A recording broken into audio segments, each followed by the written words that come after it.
Are you the type of person that says, I'm never going to leave my home, I'm going to live here forever? You know, most people over the age of 60 say that exact thing. They're never going to leave home. And it sounds safe and it sounds simple, right? But did you know that only 31% of people actually stay in their home until they pass? See, I'm not saying this to scare you. I'm saying it because for over 20 years of sitting at kitchen tables with families all across the country, over 5,000 conversations, that one sentence is the one I hear the most, right before something bad goes on. Right? So there's three forms of denial that I've realized is number one is health. You know, I'm gonna be fine, I'm gonna be okay, I'm healthy now. Well, the challenge comes is we don't know when that's gonna change. Only God knows that, right? It's kind of like a light bulb. We don't know when the light bulb's gonna go out, but at some point it will. Who knows when it could be a simple car accident, it could be a trip and a fall in the house. Anytime your knees, hips, or back have a problem, right? Physically, it could be that, or it could be cognitively. At some point, maybe your spouse is getting more and more forgetful. It's becoming more dangerous. At that point, now you're being reactive. We believe in planning ahead. We believe on being proactive. And so that's just something I'd like to leave you with, to consider your health as one of the reasons why maybe we're a little bit in denial, because we think that everything's going to be fine, unfortunately, until it's not. We actually got a phone call one day from a pastor that lived in his home all by himself. Unfortunately, that phone call came from a hospital bed. See, he fell down and broke his hip in his own home. Fortunately, somebody from the church came over to visit him after Sunday because he didn't go to church, and realized that he was on the ground. He was on the ground 2 days.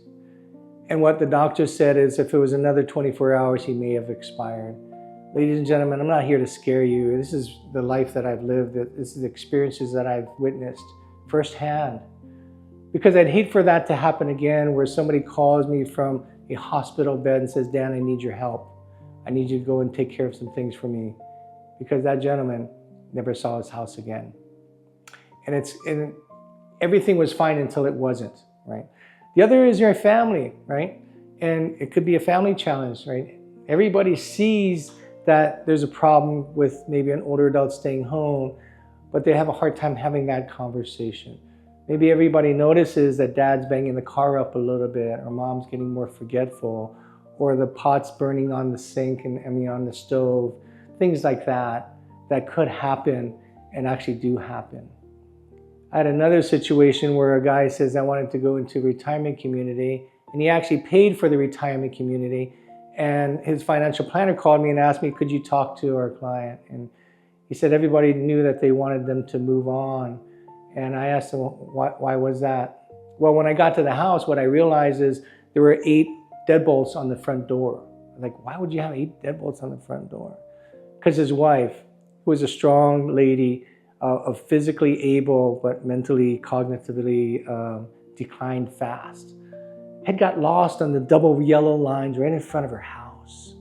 And how terrifying that is when you find your wife standing in front of her own home lost.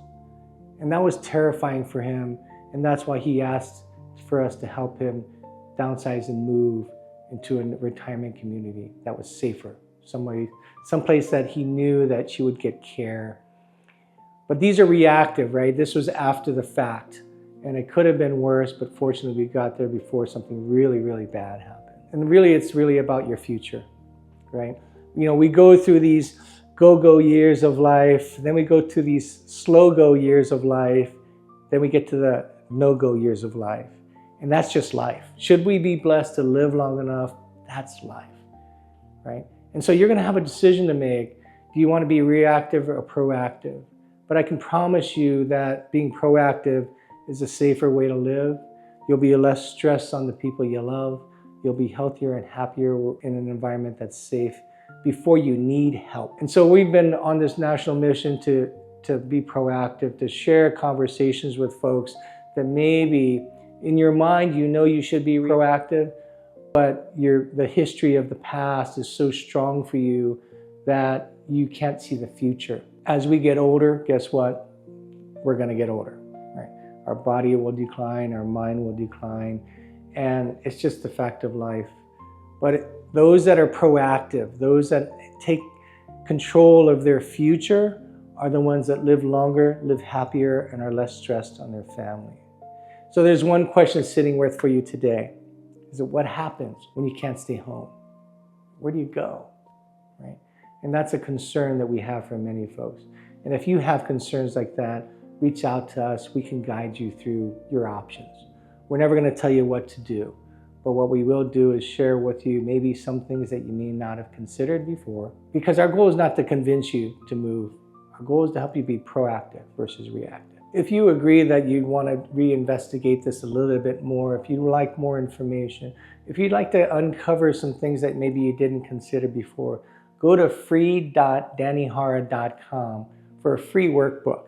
And that'll help you process your change, process your thoughts, process imagining the future, because the future is the only thing we can control and change. We can't change the past. I'm going to encourage you, because this is where most families start.